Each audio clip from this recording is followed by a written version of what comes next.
I genuinely think that both The Merchant of Venice and To Kill a Mockingbird are excellent literary works that each have a unique message they are broadcasting to the world, which is relevant in modern society.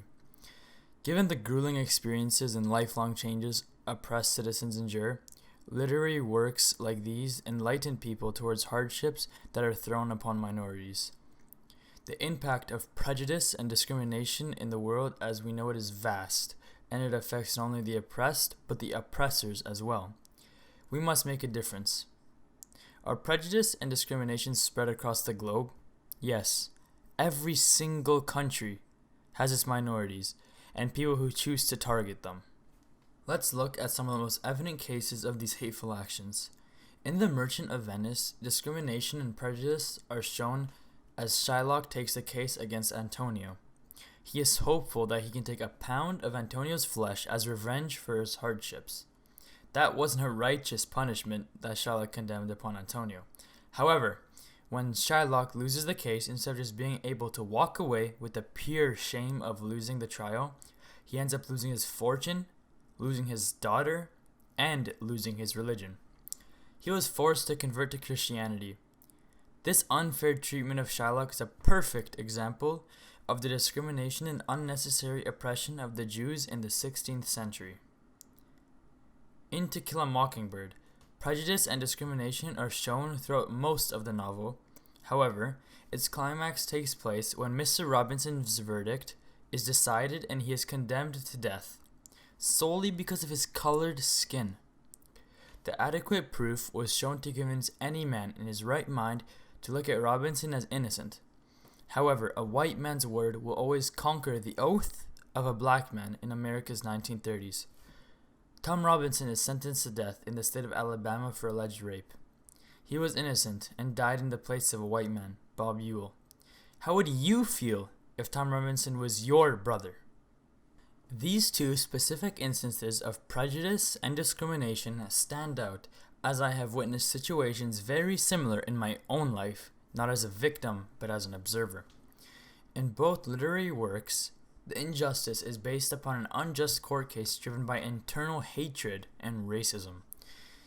In contemporary times, people of color are being mistreated in the justice system by police and jury. Innocent people are being killed and sentenced to prison for crimes they did not commit. We need change.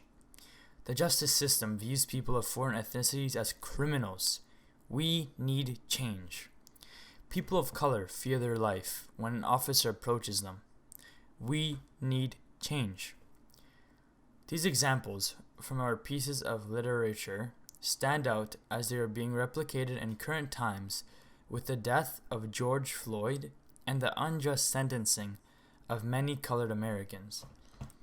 Reading these books truly shaped my understanding of the role prejudice and discrimination play in our world. With the Black Lives Matter protests happening as we speak, people are starting to fight for equality and what is truly righteous.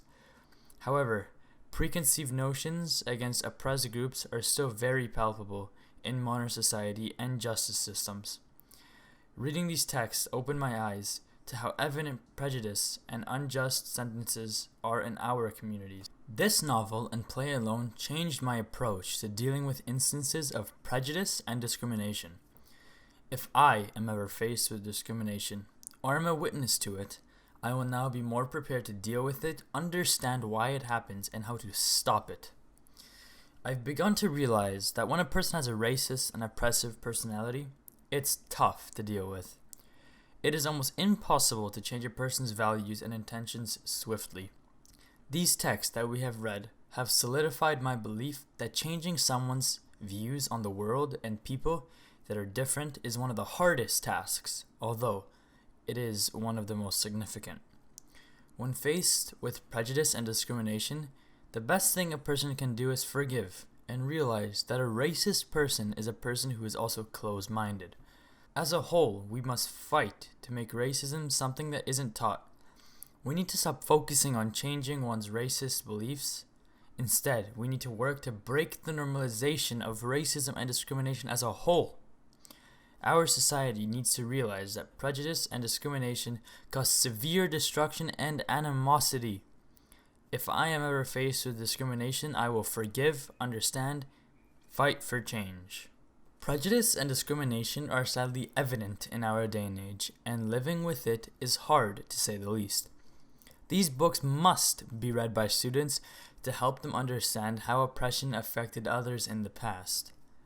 When we finally learn as a whole to minimize racism and oppressing minorities, society will progress itself and learn real love and become a place where everyone feels comfortable. We must fight for change.